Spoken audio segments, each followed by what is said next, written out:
Welcome to Life-Changing Challengers, the podcast where passion meets purpose. I'm Brad Minus, your host, guiding you through stories of transformation and triumph, from endurance feats to overcoming adversity. Our guests defy the limits and inspire action. Ready to ignite your desire and incinerate your barriers? Join us. Your journey to the extraordinary begins now.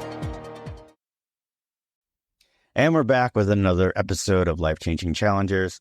Again, my name is Brad Minus. I'm your host if you're just joining us. And with me today, I am super excited to have Shane Jacob with us today. Shane is the founder of the Horsemanship Journey, which is coaching programs, and it's also a podcast that he started. And he works with teens and parents to manage their minds, which we're going to definitely talk about. But first, let's get to the good stuff. Shane, how are you doing today? Brad, thanks so much for this opportunity. I love your show, and I appreciate the chance of being able to be here with you today. Well, I'm honored to have you, especially some of the things that I've read about your story, which we're going to get into. But first, Shane, can you tell us a little bit about your childhood, maybe the complement of your family, where you grew up, and what was it like to be Shane as a kid? Yeah, sure, you betcha. You know, I grew up throughout Utah, a beautiful state. My family's from a ranching family. We spend our summers and part of the school year in one county. And then as we moved our sheep and horses to the desert range, the whole family migrated to Utah County, and we changed schools and we went back and forth that way. I feel like I had a pretty good upbringing. You know, I didn't have any specific traumas. I feel like everything was pretty much okay. I came from a very religious family, and so we had a lot of rules. And I have a big family. I'm the oldest of 8 kids. My mom was a busy lady. Wow, 8 kids. My dad was an only child, and so when he married my mom, they decided right then and there, before they even began, that they were going to have a big family, and so, you know, mission accomplished. I'll say this, that, you know, basically, the trauma in my life is I created it. And so,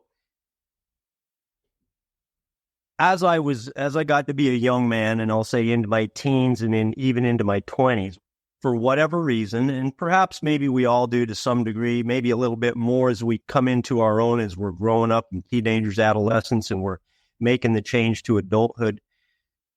I had these thoughts in my mind that I just didn't know if I was okay.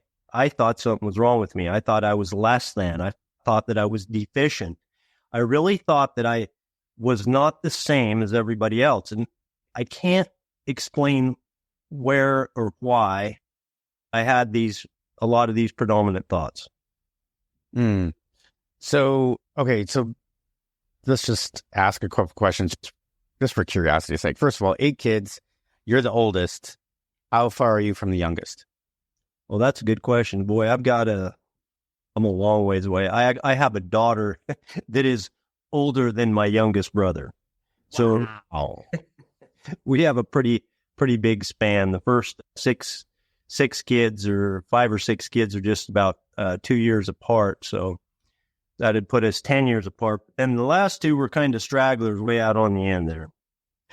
Everybody's same mother, same father. Correct. Wow. So that means is your parents still together? They are. Oh, that's amazing. That's amazing. Yeah. And that goes to tell you, you know, the whole big thing going on today, they talk about that, you know, dysfunctional families and all that is because the father's leaving the nest and everything else. But it's a testament that, you know, people that are in, I think, our peer group, you know, we've had nuclear families and people stayed together longer, but that's fantastic.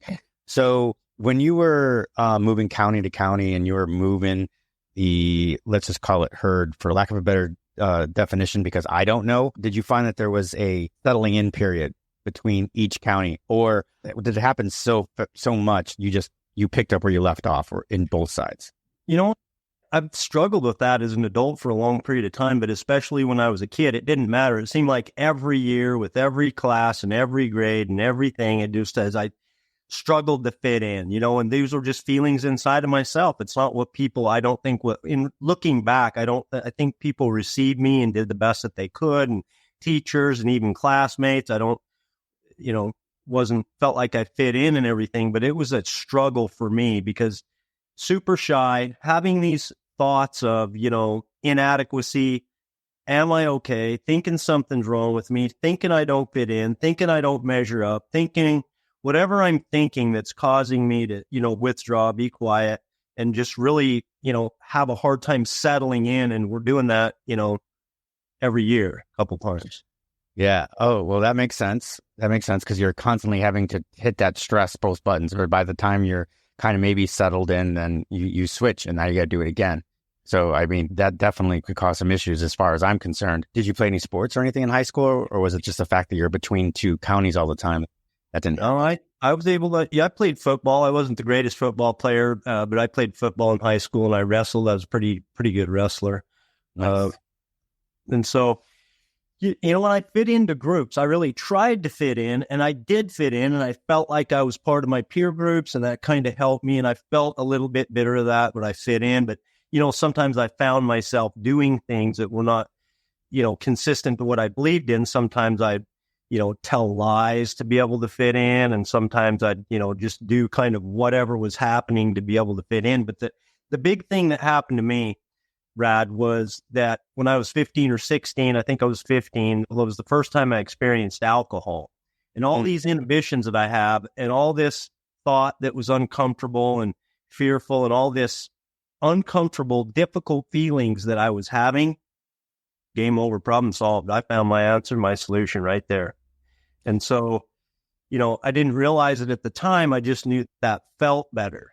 And I found myself over a period of years, as I went into my 20s and tried to go to college and tried to make it on my own, and ended up getting married at a young age. And I thought a young age, I think I was 22 or 3 or something. And all of this time, I'm coming back to alcohol when I don't feel good, because that was where I kind of found my way to feel better about the problem that I had that I didn't know how to cope with, and the thoughts that were going on inside my mind. Yeah, you thought you found the answers at the bottom of the bottle. That's where I found them. So, yeah, you know what? I think a lot of people follow that, follow that thing. I was like you when I was younger, except that I think because I was an only child, my parents found that, they figured it out and kind of misdirected me in another direction. But I was exactly like that. I was on the wrestling team, I was on the track team, I was on the cross country, and when I was with those people, I was fine. But the minute that they were gone, I was like, okay, now where do I do? Where do I go? And I definitely connect with that thought. But my dad was so strict about education and everything that it was they figured it out and directed me into other things. So, but I imagine that, with 8 kids, sometimes they can't recognize that in every single one of you. I was good at hiding it, number one. And number two, I think when they did find it out, I was pretty good at evading it and trying to be my own person, my own adult, and go my own way. And, pretty soon I just, left the nest and I was to my own. And so this pattern led to a 20 plus years of daily drinking to excess. I mean, seriously, to excess. I left a trail behind me of literal destruction and pain and suffering. That's what happened. And that my, at the time, inability to deal with me resulted in so many people. The worst part of my story is, is what I can't change. And that is the people that suffered as a result of my decisions, which are many and deep and painful and permanent. And so finally, it took me a long time. And I say, by the grace of God and with the help of horses, I was able to break free from this cycle, because as I'm doing this, and it was a progression, it progressed. And finally, in the end, I was drinking so much, I was barely able to, to function. This whole time I'm functioning, I'm paying the bills, I'm trying to pretend everything's okay. And around me, everything is disintegrating slowly. As my progression is increasing, right? I'm building up tolerance over years and years. I can drink so much in a day. It's just, I was on a show with a medical doctor, and she, proclaims it's a miracle I could even live through drinking that much on a daily basis. And I believe it. I mean, I thought I went to a medical detox the one time when I decided that this was enough, because, I really truly believed that I would have a seizure and die. My body and my brain and everything about it was addicted to this. And meanwhile, I don't even know what's going on. I'm living in this alcoholic haze. And the most important thing is my relationships, the close relationships with the people I love are just slowly just disintegrating. Because here's the deal. You're not present. I can't show up and be present in a relationship when you're, swacked all the time and just living in this fog and haze of alcohol. You're just checked out. And it had so many negative repercussions that, eventually I just destroyed these relationships with my children and my then wife. And it goes on and it gets worse. And every day, okay, at a certain point, every day I'm waking up and I'm going, man, I have to stop this. I have to stop this. I'm waking up later and later and staying up later and later and getting less and less done. And my money's going down and down. And I'm beginning to see, even through this haze, that everything's not going well. And I've had, I was locked up for multiple times. I was incarcerated. Those things are, and so all of the behavior that I'm doing as this going is further fueling my ideas of inadequacy, that something's wrong with me. I am literally doing actions that are proving my thoughts to be true. Now, let me tell you something, that when you do that, and in addition, you wake up every day and you recognize that you're doing something that is not consistent with to be right, and then you just go and do it again the same day, again, day in and day out, month in and month out, year in and year out, it changes you. And it is not a good kind of change I'm talking about right now. And it's painful, and it's difficult, the things that we can do. And so one second. I want to step back just one real quick. I'm sorry. I didn't mean to interrupt you. I just want to gain a connection here with the behaviors that you're talking about and the adjectives that you're talking about with the pain and everything. Can you tell us, give us a typical day, kind of in the middle of this journey, before you've kind of realized that, hey, I'm doing something that's way out of my character? The day in the life of? Yeah. In about the middle of it? Okay. Yeah. So probably somewhere along the middle, I was drinking probably, I don't know, let's just say 18 beers in a 24-hour period. So in the middle, I'd probably wake up and I would gain consciousness at, let's say, 10 to 10:30 a.m. I would spring out of bed in a fog, get my clothes on, go get in my horseshoeing truck, go to work. In the middle, I was probably waiting until 4 or 5 in the afternoon to start drinking. And then I would, drink as I continued to work, because I started so late and I'd have to work so late, or I thought I did. I was just constantly working all the time, trying to keep up with my life. And that's what I did. That's what I did. I focused on my work. I could go to work because I couldn't really deal and be close and be vulnerable and have good connections with people. So I went to work. And so that's what I did. And so I would go to work, and then I'd be drinking from about 4 o'clock. And then in the middle, I'd say till, let's say, about 1 a.m.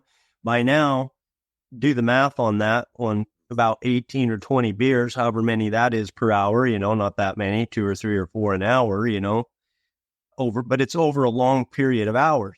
I ate one time right before I went to bed, and then I'd conk out at, 1 or 1:30 a.m. There I go. I'm checked out, totally unconscious. Boom, 10:30, 11 again, up. And that's a repeat, day in and day out. And that's kind of the place I was at in the middle. So you were working as a farrier? Yeah. Yeah. I'm, one of the things that I've done for my life, I've been blessed to be able to work with horses, which is what I love to do. And one of the things that I do as a farrier, yes. Okay. Yeah. Well, because the way you were talking about was shoes and stuff. So that was just part of your job, or was that pretty much your job? That's one of the things. I've had a horse feed business here in Las Vegas, Nevada for a long time. So I was also doing that on the side. Okay. Well, the reason why I was asking was that it's just because basically, remember, I'm not too fluid with we'll call it a culture of horses and ranches and stuff like that. I've been on them. I've ridden horses and I love it.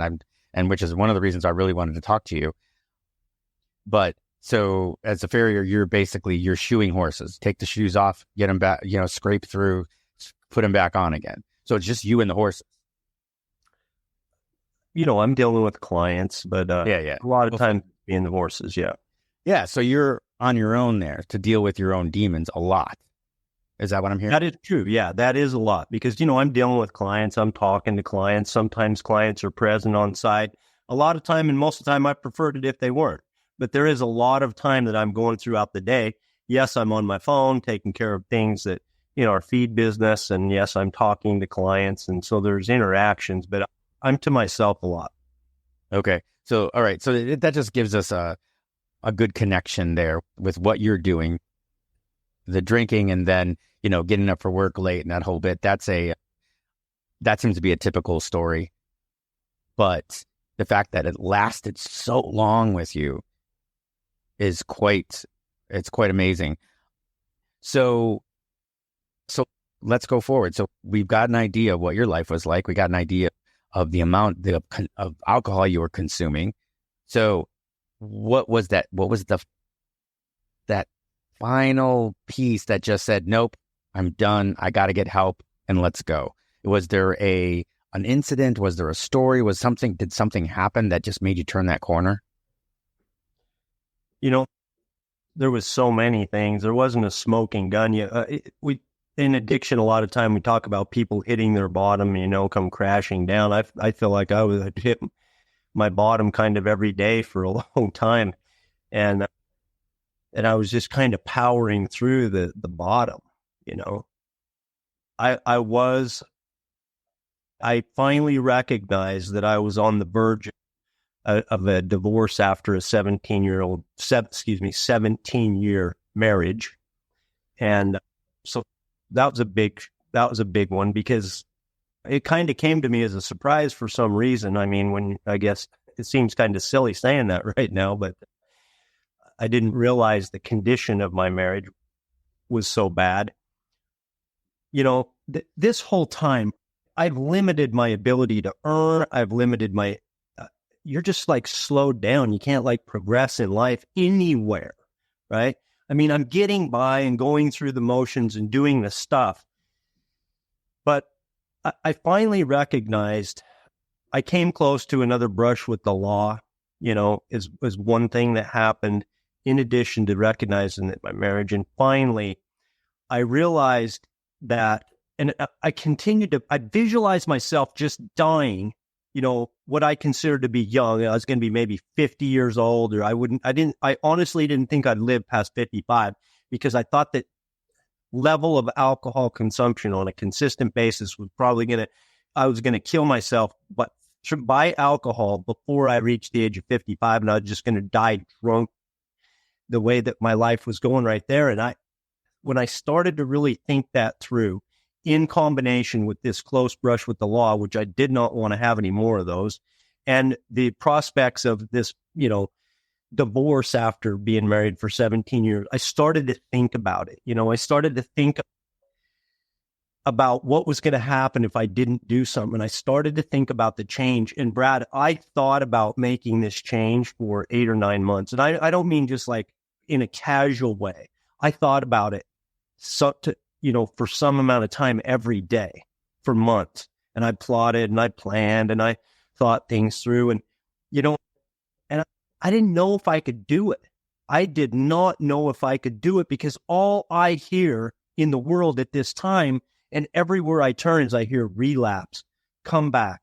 Oh, you were sober for X amount of years and now you're a sloshed up drunk again. And this is the noise I was hearing inside of my head is consistently, go to an AA meeting and, sometimes it can be motivating and a lot of times not so much.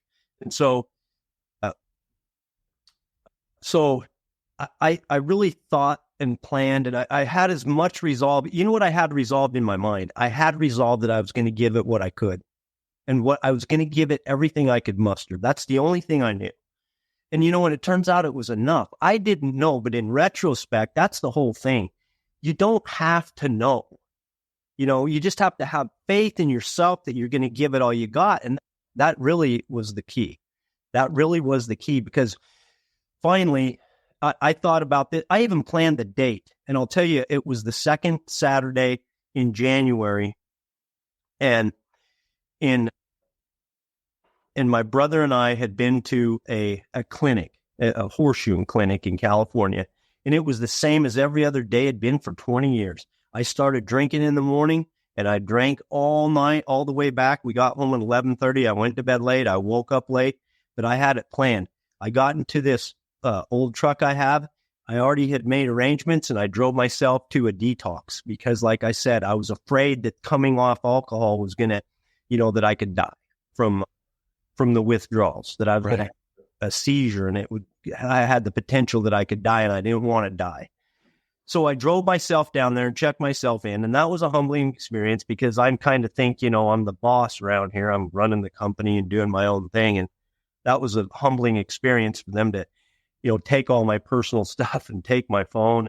But I let it be okay. And I went and I stayed there for 3 days and 2 nights and they monitored everything and saw that I, whatever they do this process, that I was okay. Okay. But physically, right? Right. And so I drove out of there on the 3rd day. And the first thing I did is I went to AA meeting. Now, I'm not a huge AA. I believe in AA and I support Alcoholics Anonymous. I haven't been a huge participant myself. I have some participant, but not in a major way. But I did go to a meeting that day. I drove straight to the meeting and somebody put their arm around me and said, "You look like hell. Come with me." And, kind of took me under their wing. And the only thing that I knew that day, that I knew I wasn't going to drink that day. And I knew that I was going to give it everything that I had. And I did. And so at the end of the day, I didn't drink. And I carried that thought with me until I didn't need to think that anymore. Wow. And I never went back. Never went back. I can paint parallels to that in a much smaller way, but that is amazing. That's where we start. So I'm sure you've probably read about it, but that I'm an endurance coach and I help people get through some of these big challenges. A lot of times they use those challenges to step up their life or to take care of adversity, or, it's something that's much bigger than themselves. And this is kind of something that I'm hearing from you. But what you said before was, hey, I'm going to give it everything I've got. And if it's enough, fine. And if it's not, then I'll pick myself up and I'll give myself the best shot I can. And that's the whole thing that I give to some of my clients and some of the groups that I train. I'm like, hey, you're going to get onto that start line. You're going to give it every single thing you've got and you're going to leave it all on the course. And when you're done, you're going to be a better person. You're going to be a stronger athlete. And you're going to see things inside yourself that you've never seen before. And, 9 times out of 10, I'm right. And it's amazing what comes out of it. And it sounds like you took that at a much higher scale, but so it works. This is an ideology, a methodology that can work for a lot of people. It's just that one thing that you want to do. You wanted to give this up. You wanted to get off alcohol. You said, I'm going to give it everything I've got. My clients say, I'm going to go after this certain goal. I'm going to train, and then I'm going to get it everything I've got. People that want to get ahead in business, they say, I want to get to this place in my career, and I'm going to get it everything I've got. And sometimes you win, sometimes you lose, but somewhere down the line, it works. Still, lost. I lost your video. Still right here with you. Yeah. So I give you that. So what were the next few months like? Yeah.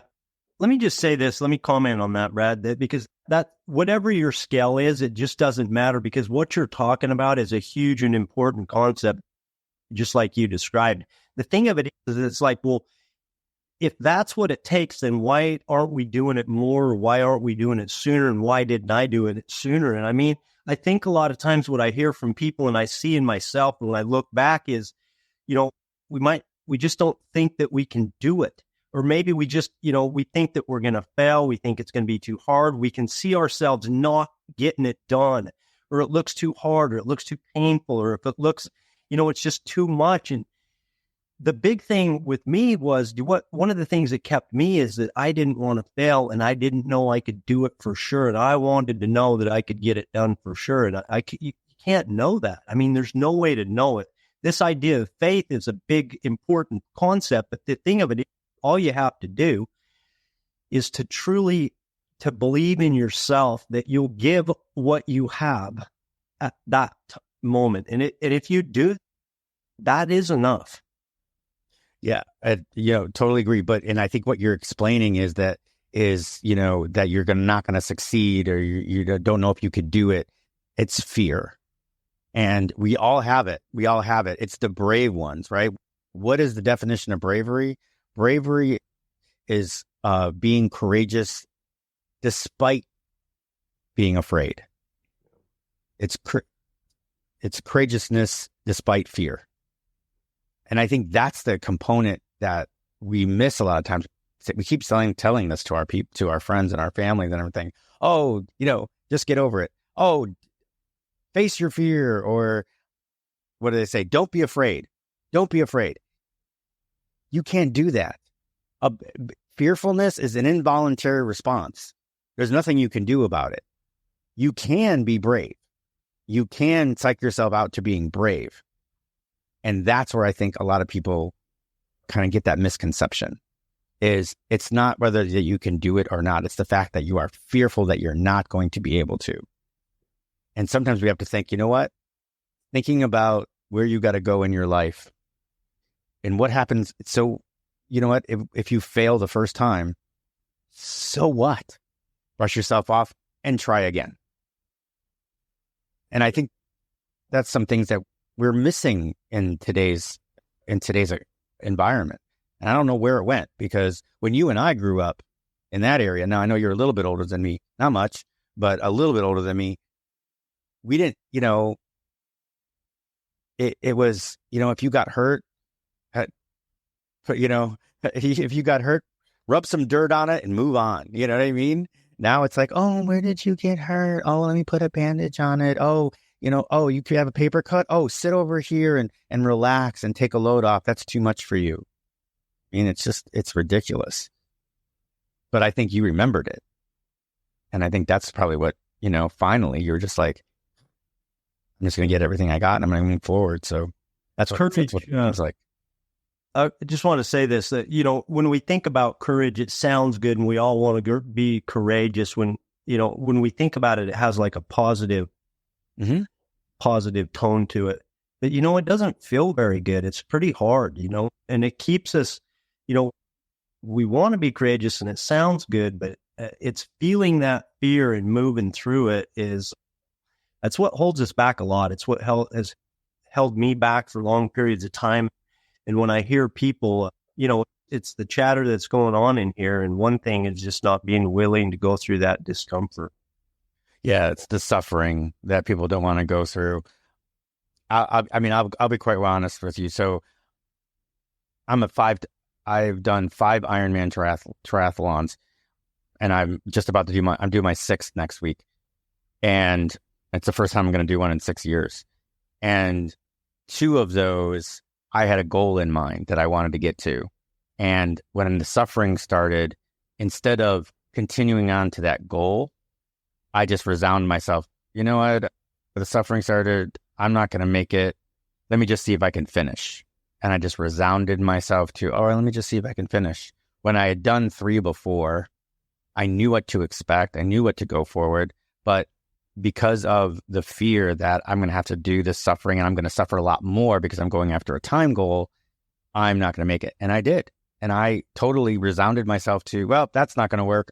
Let me just see if I can finish. And like I said, a lot slower scale, but it's still, it affected me. And then finally, the last one that I did in Maryland, a few years ago, I'm like, nope, not resounding myself to that. And it was the conditions were the worst conditions I ever got. And I ended up taking 90 minutes off my time, which is huge. So, but I knew that I was going to be suffering. I knew that I was going to be hurting, and I knew that was going to be it. And I'm like, okay, I'm just going to face it. And yeah, so it's a learned response. It's something that, that you got to do slowly. You dig in a little bit here, get a success, dig in a little bit more, another success, dig in a little bit more than that, a success, and you start realizing what your potential is. You guys are incredible, man. 90 minutes because of, sounds like in part or mostly your mindset. I mean, just to be able to do a race like that is incredible. I ran my first half marathon last year, and that was, I thought I was doing something. I mean, you guys are incredible. Oh, congratulations. That's fantastic. No, there is nothing. I still freaking get hurt. I still feel it during a half. So do not belittle that. It's just a little bit longer out there than what you did, but that's fantastic. That's awesome. Let's step back in just a little bit. So you finally made this corner, and you decided, hey, I'm not drinking anymore. What were you doing to kind of to quell the temptations? Yeah, it's a good question. Because it was there. I mean, it was there, and they slowly dissipated over time. The first few months, I think, were the most difficult. And I just, drinking as much as I did, it takes a lot of planning and it takes a lot of work. And I was trying to hide it from most of the world. And so that takes a lot of planning and a lot of work. I mean, my alcoholism is it takes a lot of planning. And so now what I'm doing is I'm changing my habits. And if you think about this, remember I said this is over 2 decades of drinking to excess on a daily basis. And let me tell you something, I didn't miss any days. I mean, I'm 100%er. 2 days in a 22-year period, I did not drink alcohol. In those 2 days, I was hospitalized. So, I mean, I didn't miss any days. Now, just think about this. The people that I know, the way that I live my life, the lifestyle, all of my habits, everything is made up around drinking, people that drink alcohol and, buying alcohol, handling it. And I mean, the whole process of what do you do with, 24 bottles of beer every 24-hour period. And so, I mean, it's a lot. And so now it's a slow process of change. It didn't just change. I mean, there's things I didn't even know. I mean, and I didn't know what I had been missing. I started just to move away from it. I started to slowly move away where I could, try not to be offensive to people that were in those circles. And when I saw alcohol, I just went the other way. The thing of it is, if you're watching on video, I can pick up one of these, which is a Coke bottle, or I can pick up a bottle of alcohol. Doing the picking out and drinking, it's not a big difference in which one it is. The big difference is all happening here. So as long as my thoughts are a little bit ahead of my actions, then I'm doing okay. And every day I'm just giving it what I thought. Over the next 14 or 16 months or something, I also lost 45 pounds. And, over a period of years, this did not just happen and blink my eyes, but over the period of a few years, I kind of got myself together, and then I started to try to get caught up of the time I missed. Now, I'm not going to miss. I can't get caught up. I can't go back and get those times. I can't go back and fix those and do things different in those relationships. I can't have those opportunities back that I missed. I can't take some of the things I can't fix. They're just not fixable. Only God can fix them. You know what I'm saying? I can't make them well. And so once I do everything that I can do, there is no more fixing. So the only thing that I can do is work on me. right? Work on me. But I have to tell you this, and that is, I want to go right back to the beginning of where we started this story, because the thing of it is this.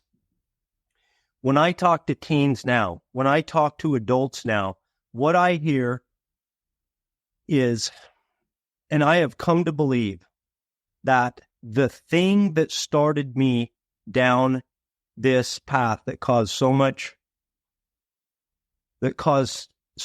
pain and suffering for other people and myself were thoughts about myself. And when I hear from teens, and you know what? They're thinking, hey, do I fit in? Hey, am I okay? Hey, am I as good as the rest of the world? Am I worthy of this? You know what? And we're trying to figure out, and you know what I hear from adults, Brad? You know what I hear? I hear the same thing. At the core, and I had somebody on my show, Cheryl Green. You know what she said? She said that she believes that every negative human action, every negative thing that you could possibly do or has been done, at its core comes back to the way that person has a negative belief about themselves. And you know, when I thought about that, I have not been able to figure out how that statement is not true. Now, that's a big statement. That is a huge statement. Everything negative action that you do has to do with how you feel about or believe about yourself? Really? Now, let's just say that's true, because I believe it's true. I don't think that you can prove it's wrong. If you could, I'd like to know it, but I don't think that you can. Brooke Castillo, the owner of the Life Coach School, it's the biggest life coach school in the world, has been a life coach for as long as life coaches have been around, for over 20 years, and coached literally thousands and thousands, I don't know, tens or hundreds, lots of thousands of people. And you know what she says? At the core of everyone I've talked to with all of their problems and issues is their personal worthiness. So, and you hear this, but I don't think that we really put enough weight on it. You know, in my case, the way that I handled it poorly, and people suffered, and so did I. Okay. But the thing of it is, to some degree, just like you said earlier, this is my thing. If I believe that a lot of us look at this kind of relationship with ourself, or let's just wrap it all up in one thing: self-confidence, self-esteem, self-image, the way that you believe, the beliefs that you have about yourself. Okay. We'll call that self-confidence, your beliefs that you have about you.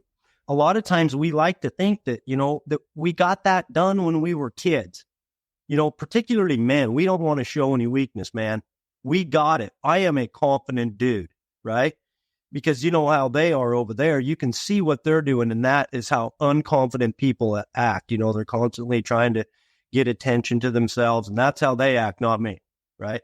But when it comes down to the core of the things that I'm not getting in my life, when I really peel that back, what I'm going to find is that something down deep inside of my heart and soul is that I'm really not sure if I'm okay. I'm really not really sure if I truly believe about me. And it's not something, I have come to know that it's not something that you get.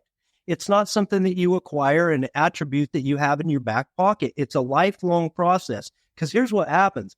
You get to feeling pretty good about yourself, and you're going along and things are pretty good. And then something will happen. And what do you know what I mean by that? Something will happen to us, or we will do something that will cause us to go, hey, whoa, what does that mean about me? Right? And a lot of this stuff isn't even conscious thought.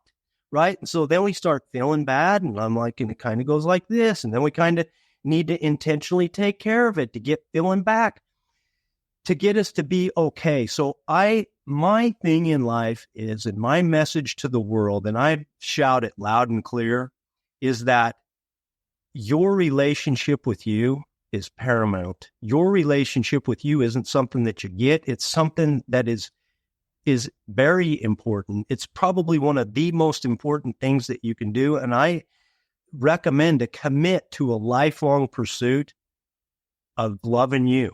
Because the thing of it is, you're priceless. You are worthless. You are the same as me, the same, no matter what I've done or no matter what you've done. And here's the deal. You've done some stuff. Okay. I know the stuff that I've done. We don't want to talk about that right here, right now. All of it, right? But all of us have done some things that we have some shame about, and this and that and the other. Until we learn how to separate what we've done with who we are and have that not be the same thing, and let us be okay and be able to forgive ourselves and move through shame and truly believe that we are imperfect human beings and be totally okay with it. That is how we can truly make progress in the world. And I believe this to the extent that I don't just think it's a good idea and your life's going to go better and your relationships are going to get better. You're going to have more success in everything because all that's true.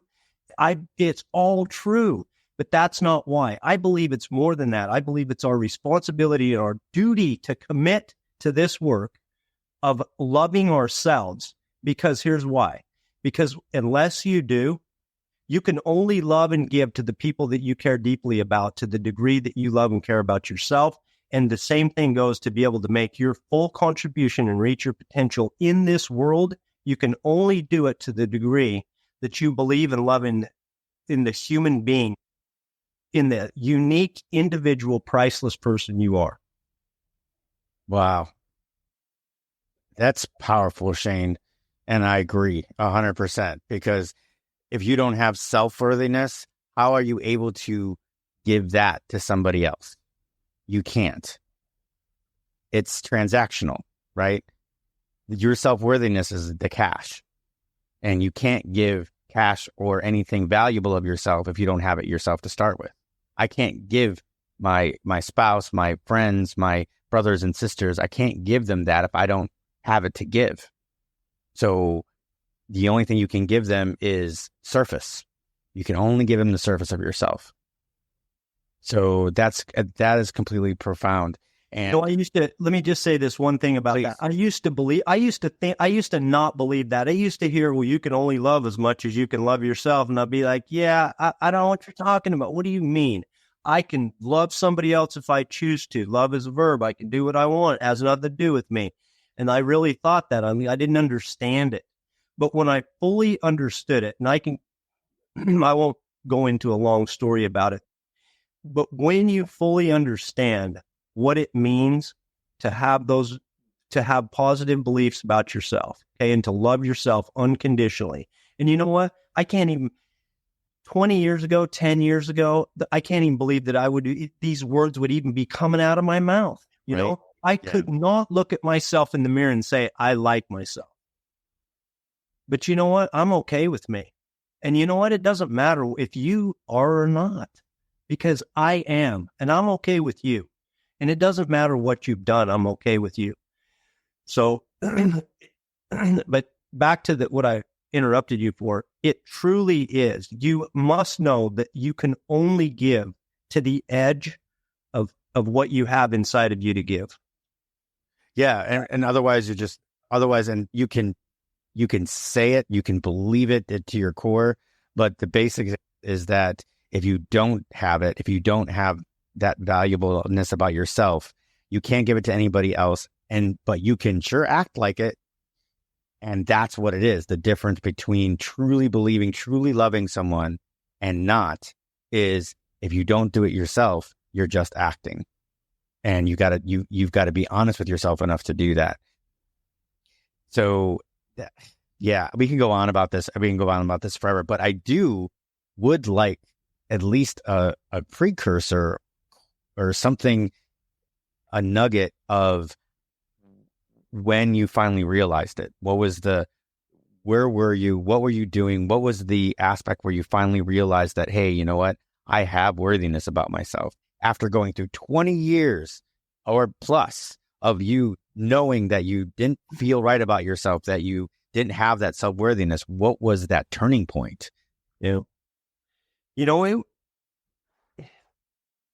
the kind of like the, there wasn't a smoking gun in the thing, Brad. It was, I heard it because I fed myself influences, from the books I read and the people I listened to and the podcasts I listened to. And I listened to those people and I took pieces. And it was a process over a period of time.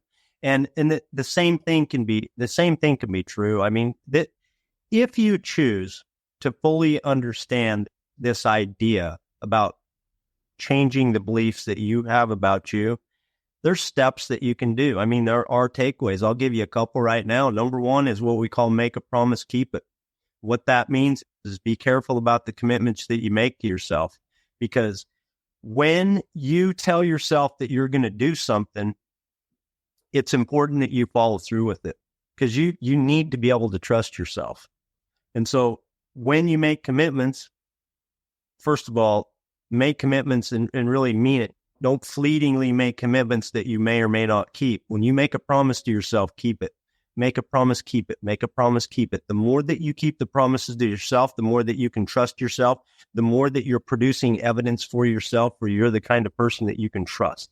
That's number one. And this is the second one is a simple one. We have 6 steps. I won't give you all of them. I'll give you a couple. I don't know if you have time, but I'll give you one more quick and easy one. And we know this, but really to take it in and pay attention to it and be intentional about your thoughts and your language that you use about you. You know what I'm saying? Oh, I dropped that. I'm such an idiot. I'm such a klutz. Oh, I didn't do as good as I could. I never follow through. On and on it goes. And so even using humor, this self-deprecating humor, you can take it too far. Words mean things. Those thoughts and words. And here's the measure, okay? If you say or think something that you wonder if you should be saying or thinking about yourself, if it is not something that you would say to someone that you deeply care about, it's not something that you want to say or be thinking about you. So if you're thinking about it, think something else, because you can change that. And if you're saying it, say something else. Say something that you would be happy, that you'd be proud to say to somebody that you deeply cared about. Those right there, they actually make a difference over a period of time. You'll move the needle to the person that you believe that you are. And I'm telling you, wherever you are in the needle right now, it doesn't matter, and it's okay. Because wherever you are, wherever you think you are, whatever value you believe that you have right now, you're 100%. If you say you can't, you won't. That's basically what you're saying right there. The first takeaway that you gave as far as making commitments to yourself, making promises, and make sure you keep them, that's a muscle. And I want to put that out there right now. That is a muscle. If that's not something that you're used to doing, if you make commitments to yourself and you don't find yourself keeping them, then you need to build the muscle. So in other words, there's all these programs out there and they say, oh, you need to practice gratitude every day, produce gratitude. And then people will be like, all right, I'm going to take the next 30 days and I'm going to practice gratitude. But if you've never kept a commitment to yourself, if you've never fulfilled a promise to yourself, that's too much. And you might think, oh, it's only 30 days. No, it's too much. You make the commitment that you're going to do it tomorrow. And then you do it. And you're like, okay, I made it. All right. Then you say, I'm going to do it the next day. I'm going to do it the next day. And when you get to a week, then you say, you know what? I've been able to do it for a week. So I'm going to do it the next 7 days. Then you've done it for 2 weeks. Then you can say, I'm going to do it the next 2 weeks. And then you commit that. It's not going to happen if I sit there and I go right away and I go, I'm going to make it 30 days. Or I'm going to do this. I'm going to challenge myself to get to do this when I've never, ever done it before in my life. In this case, what I'm saying is in this case, people that, are kind of self-deprecating and that they don't speak to themselves in the right way. You've got to start somewhere. You've got to start slow and make those small commitments, get the win, and then move on to something a little bit bigger. Otherwise, you're setting yourself up for failure if you've never done it before.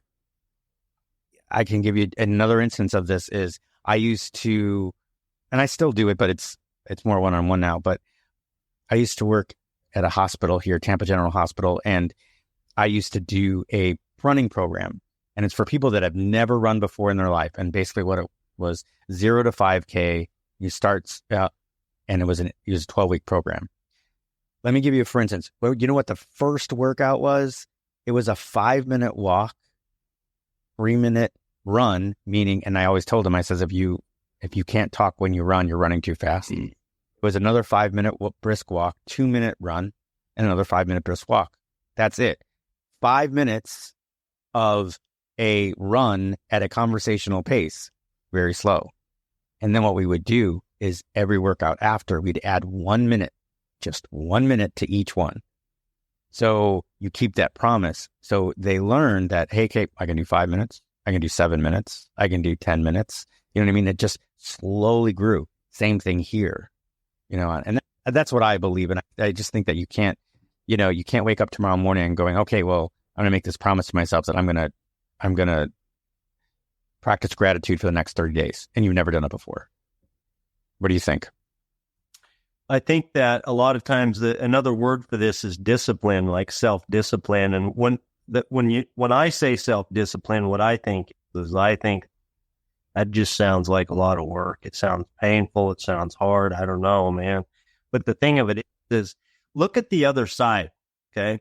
And a lot of times this will help, and that is to see what happens if you look back on things that you told yourself that you're going to do that you didn't do. It feels terrible.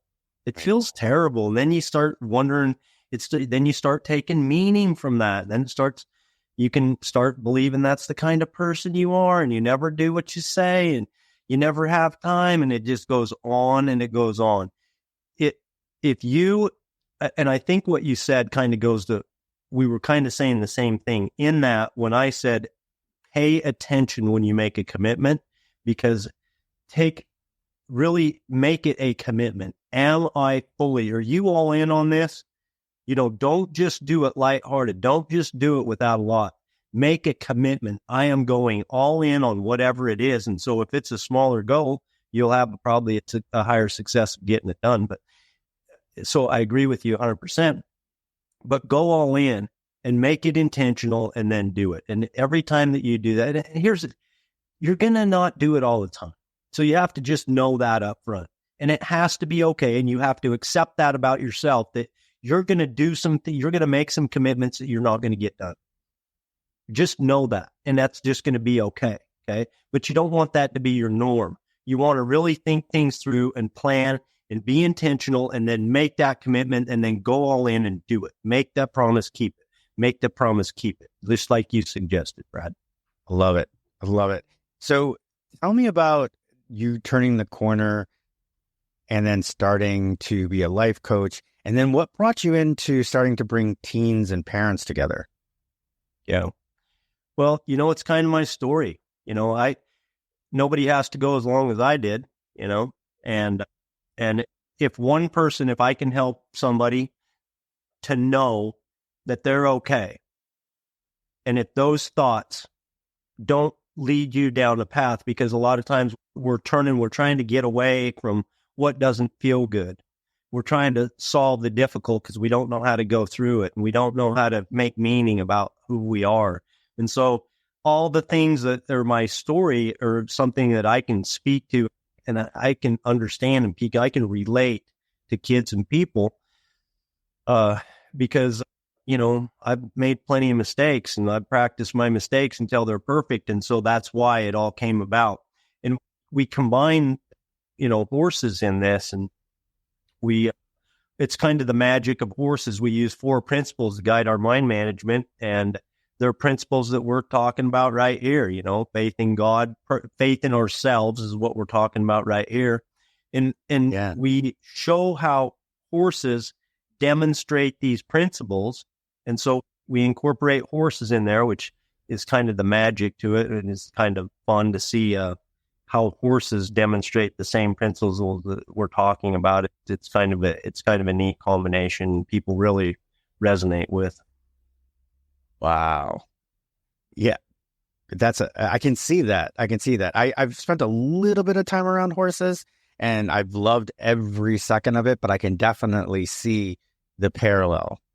These majestic creatures, and when you're around them, everything's a little bit different. They kind of rub off on you. Yeah. Horses are pretty incredible. They're a gift. They're pretty magnificent creatures. They're one of God's gifts. Yeah. I'm going to totally embarrass myself right here. Well, which is negative self-talk, but I'll do it anyway. I just got caught up in this old series that I think might have been on the Hallmark Channel at one time, but I got it on Netflix. It's called Wildfire. And the only reason I got caught on it is because the whole series is based around a horse called Wildfire, and about a couple of feuding ranches that are training thoroughbreds. The only reason I watch it is to watch the horses. I swear to God. All right. And that's just recent. So it's interesting how sometimes there is a little bit of a paranormal thing that here I am, I'm just got caught up into this thing to watch the horses, and I get to meet you. So it's kind of funny. But yeah, so Shane, really powerful stuff. You have to check out Shane's website, The Horsemanship Journey, and his podcast it's pretty recent, right? What do you got? You've got 20 episodes, 15 episodes? Yeah, 25, about 25, 30, less than 30. So I love it. You've actually interviewed a couple of people that I've had on as well. So check out The Horsemanship Journey wherever you get your podcasts. And he's got some great articles up there. And he's got a coaching program which I don't know, would you call it a retreat? No, we have an online coaching program. We do have a couple of live events where we actually bring the horses and do that a couple of times a year. But our stable living program is an online coaching program for teens and parents. Okay, great. Yeah. So, and he's got four core principles: faith in God, faith in self, responsibility, and communication. It's pretty amazing. So you definitely need to check it out and give it a shot if it's something that resonates with you. If you're looking for that next step in your life, you're looking to find your potential, Shane's got your back. And check out his coaching program, and you just might be able to, find where that potential can lead you. So Shane, and you're on some of the socials, are you? Yep, we're pretty much everywhere. The Horsemanship Journey is on Facebook, Instagram, YouTube, Twitter, LinkedIn, X. What am I missing? Yeah, it looks like your biggest ones are on Facebook, X, and Instagram. Is that correct? Yeah. So I will put all of that in the show notes. I will put thehorsemanshipjourney.com in the show notes, but it definitely is. It is thehorsemanshipjourney.com. You need to visit this website and check out what the offering and the coaching program, because it looks amazing. He's got a couple YouTube videos up there that are definitely something to work out on. So, but other than that, Shane, and some really powerful stuff. I so appreciate you telling us about the journey. I know you revisiting that past could sometimes, it could be a little bit rough, but to know that you're willing to share that journey with the rest of us, it means the world. Brad, thanks so much for the opportunity. I appreciate being able to be on the show, and wish you all the best. Thank you so much. And for the rest of you, please go ahead and seeing this on YouTube, please go ahead and subscribe, or dislike if that's what you want to do. If you're on Apple Podcasts or Spotify, please leave us a review, whether good or bad. I'll take the feedback either way, because all I want to do is make this better. My idea is just to give people one nugget per episode you can take with you and utilize to make yourself into the person you want to be and to find your next step. So until then, we'll see you in the next one. Well, that wraps up another episode of Life-Changing Challengers. I'm your host, Brad Minus, saying thank you for joining us on this journey of transformation. If today's stories inspired you, please take a moment to review, share, and follow us on your favorite podcast platform. Your support helps us reach more listeners and create an even bigger impact. Remember, every challenge is a chance to grow. Until next time, keep pushing, keep challenging, and never stop pursuing your extraordinary.